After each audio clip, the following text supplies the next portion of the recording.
So hi guys, welcome back sa ating YouTube channel mga katropa. Isa na namang kwentuhan dito pa rin sa Kabady Mo Ako YouTube channel, Usapang Business, Buhay OFW. So ngayong araw na to mga katropa, pag-uusapan natin yung 5 bagay na dapat mong malaman bago ka bumili ng piglets o biik. Ito na nga mga katropa, mga kabady, gusto mo ba na mag-for good na sa Pilipinas at magtayo ng negosyong babuyan gamit ang siyempre, perang pinaghirapan mo galing sa ibang bansa o pag-abroad. So, huwag na huwag kang bibili ng piglets hanggat hindi mo pa napapanood ang video na to para at least sureball ka na magiging maayos ang pagnenegosyo mo ng babuyan. So, maraming OFW yung nagpapadala ng kanilang pera, kanilang sinasahod o kaya nagpapadala ng mga 100,000 sa kanilang mga kamag-anak, mga kapatid o kapamilya para magsimula ng piggery business. Pero paglipas ng 4 na buwan, imbis na kumita, abonado pa mga katropa. So bakit nga ba ito nangyayari? Dahil sa maling pagpili lang ng biik sa umpisa, and ngayong araw na to mga katropa, pag-uusapan natin ang 5 sikreto at actual na nangyayari sa mga babuyan na hindi sinasabi ng iba, and ito na rin yung isa sa mga bagay na nangyayari na madalas hindi sinasabi ng mga nagbebenta ng mga pakain sa baboy. So panoorin nyo hanggang dulo dahil ang 5 tips na ito ang magliligtas sa iyo para makuha mo at mabawi mo ang iyong puhunan mga katropa. Ito na. So, unang-una mga kabady, huwag na huwag tayong bibili ng biik base lang sa litrato o video na sinend sa messenger. So, ibig sabihin nito kapag meron tayong mga online transaction. So, ibig sabihin bilang OFW na malayo sa pamilya, madalas na ipinagkakatiwala natin sa ating mga kamag-anak na nasa Pilipinas yung mga bagay-bagay tungkol sa pagnenegosyo. Pero sasabihin ko sa negosyo ng babuyan, yung mag-aalaga, pamumuhunan ay hindi biro. Kailangan personal yung approach mo dito mga katropa. Ibig sabihin, kailangan puntahan, suriin mo mismo ng personal yung baboy o piglets na bibilhin mo. Ibig sabihin nito, dapat quality yung biik na makukuha mo.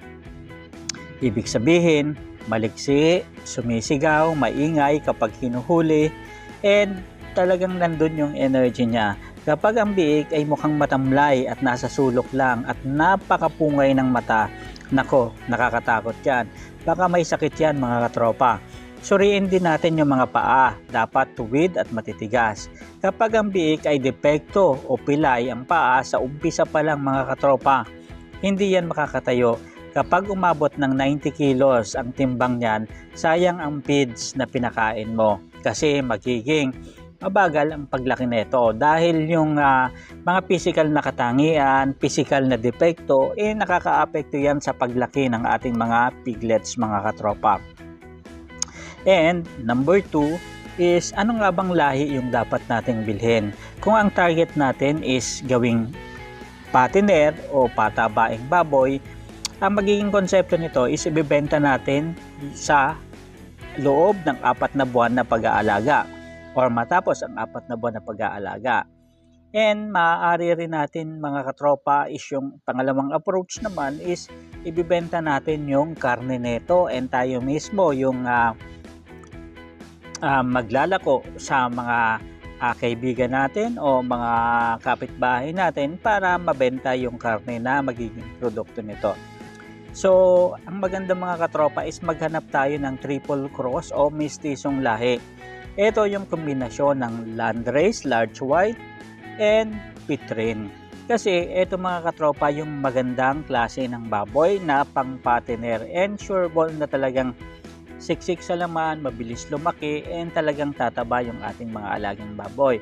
Kapag pinakain natin, magre-resulta ito sa magandang hubog ng kanilang pangangatawan at syempre dagdag bigat sa ating mga alaga.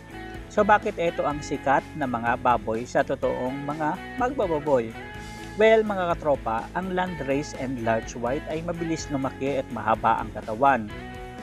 So, ibig sabihin lang nito, mababa ang chance na kapag pinakain mo ng napakaraming feeds, hindi lalaki. And considering pa na mahaba ang katawan nito and mahaba ang lempo, ang P3 naman ay nagpapakapal ng laman and lean meat para hindi puro ang taba ng ating mga alagang baboy. So minsan kasi mga katropa, kung mapapansin natin, minsan may nakakain tayo na sobrang kapal ng taba. So maganda na haluan talaga yung lahi ng ating mga alagang baboy ng P3 para at least kahit na medyo malaki yung pangangatawan nito, siksik pa rin sa laman ang loob ng katawan ng ating mga alagang baboy. Para kapag binenta na natin, hindi magreklamo yung mga customer natin bakit masyadong mataba. Ayan. Huwag din tayong bibili sa kung sino-sino lang sa tabi-tabi nang walang malinaw na record ng pinanggalingan netong piglets na to. Ibig sabihin dapat may record sila. Etong piglets na to, anong lahi? Saan galing yung mga lahi nito? Para at least mas madali nating matrace. May mga pagkakataon kasi minsan mga katropa na kapag bumili tayo ng mga piglets and kapag nagustuhan natin, nagde-decide tayo na, sige, gawin ko na tong inahing baboy instead na patiner, dire-diretso ko na. So, nagkakataon, nangyayari yan. Kaya mas maganda may record tayo mga katropa para at least pag time ng pabubulugan na natin, alam natin kung sino yung iiwasan at ano yung lahi na ipapabulog natin dun sa ating alagang baboy. And isa pa mga tropa is yung pangatlo is ano ba yung ideal na edad naman at timbang ng mga biik na handa nang iwalay sa inahin. Okay, dito mga katropa maraming mga nagkakamali. Ibig sabihin lang nito, dapat nating tandaan na ang numerong ito is yung 35 hanggang 45 days.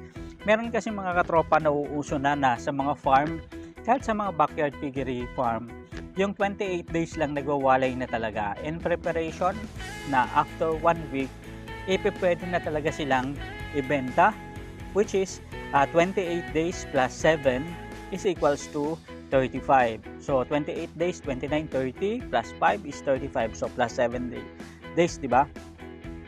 So 28 days walay sa inahin, then another 1 week para at least mapursige sila and matuto silang kumain ng pre-starter. Sa ganyang sistema mga katropa, at least pag tuluyan na talaga silang winalay at ipinagbili, talagang malakas na ang kanilang pangangatawan at malakas na silang kumain. Ibig sabihin nito, tuluyan na talaga silang makaka-recover, and kapag dinala sila sa ibang farm, sa ibang babuyan, is okay na sila.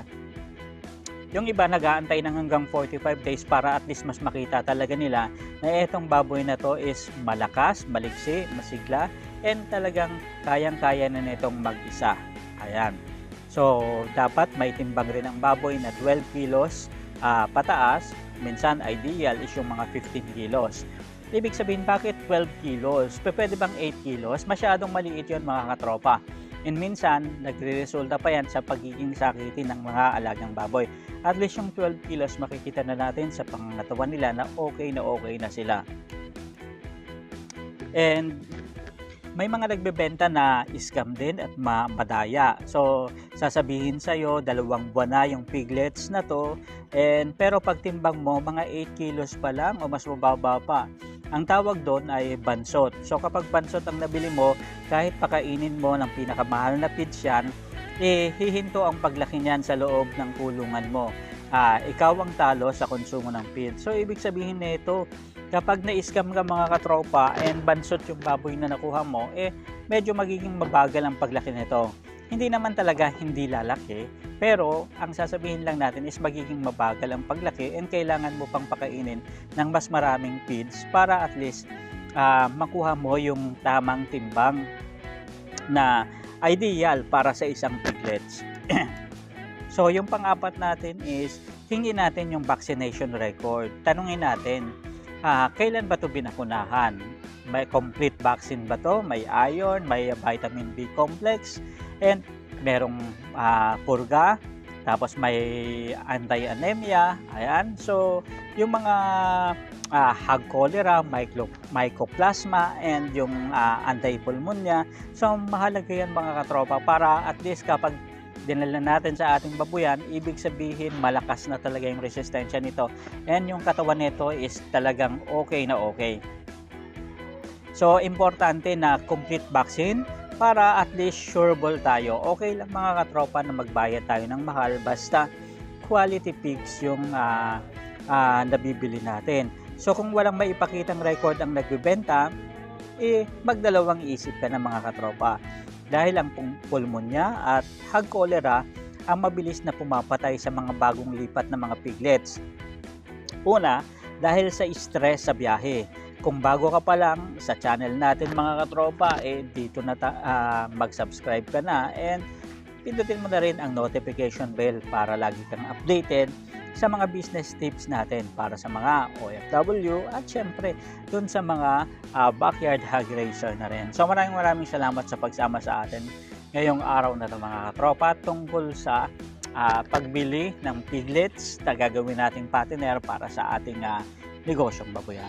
So maraming salamat po and hanggang sa susunod natin na kwentuhan. Paalam.